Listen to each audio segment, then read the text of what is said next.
Italy की सरसब्ज वादियों पर मार्को नामी एक बादशाह हुकूमत करता था, जो अपनी दौलत और ताकत के नशे में इस कदर चूर था कि गरीबों को इंसान ही नहीं समझता था।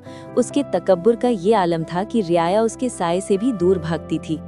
एक दिन शिकार के दौरान मार्को एक नायाब हिरण के ताकुब में अपने मुहाफिजों से बिछड़कर एक ऐसे घने और पुरस्रार जंगल में निकल गया जहां हर तरफ सन्नाटा और खौफ का राज था। शाम के गहरे साए फैल रहे थे कि अचानक झाड़ियों से पेट्रो नामी एक गरीब किसान नमूदार हुआ, जिसकी शक्लो सूरत बादशाह मार्को से इस कदर मिलती थी कि जैसे दोनों जुड़वा भाई हों। फर्क सिर्फ शाही लिबास और पेट्रो के फटे पुराने कपड़ों का था। पेट्रो ने लड़खड़ाती आवाज में बादशाह से कहा, सरकार मैं 3 दिन से भूखा हूँ, कुछ मदद कर दें।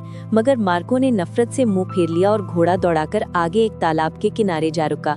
शदीद गर्मी और थकावट से चूर बादशाह ने अपना कीमती लिबास और हीरो जड़ा ताज उतारकर एक दरख्त पर लटकाया और ठंडे पानी में उतर गया। तालाब नशेब में था, इसलिए उसे ऊपर का कुछ दिखाई नहीं दे रहा था। अभी उसे नहाते हुए कुछ ही देर हुई थी कि उसे जंगल की खामोशी में पत्तों के कड़कड़ाने की आवाज आई। दिल में अजीब सा खटका हुआ।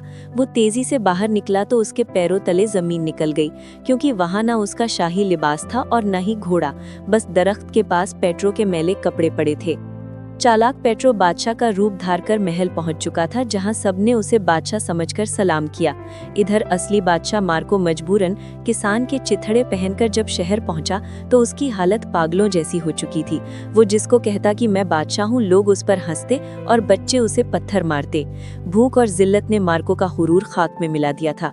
कई हफ्तों की दरबदरी के बाद महल के सिपाही इस पागल को पकड़कर दरबार में ले आए, जहाँ बूढ़ी मलका यानी बादशाह की माँ ने उसकी कलाई पर एक पुराना जख्म देखकर पहचान लिया और चीख उठी कि यही मेरा बेटा है। ये मंजर देखकर तख्त पर बैठे पेट्रो ने मुस्कुराते हुए कहा, क्या तुम वही मार्को हो जो गरीब की फरियाद नहीं सुनता था? ये सब तुम्हें सबक सिखाने का ड्रामा था। अगर तुम आज वादा करो कि आइंदा रहमदिल बनकर रहोगे तो ये तख्त तुम्हारा है, वरना मैं तुम्हें अभी कैद खाने में डाल सकता हूँ। मार्को ने शर्मिंदगी से सर झुकाकर अपनी गलती मानी और फिर वाकई एक नेक बादशाह बन गया, जिसके इंसाफ के चर्चे पूरी दुनिया में होने लगे।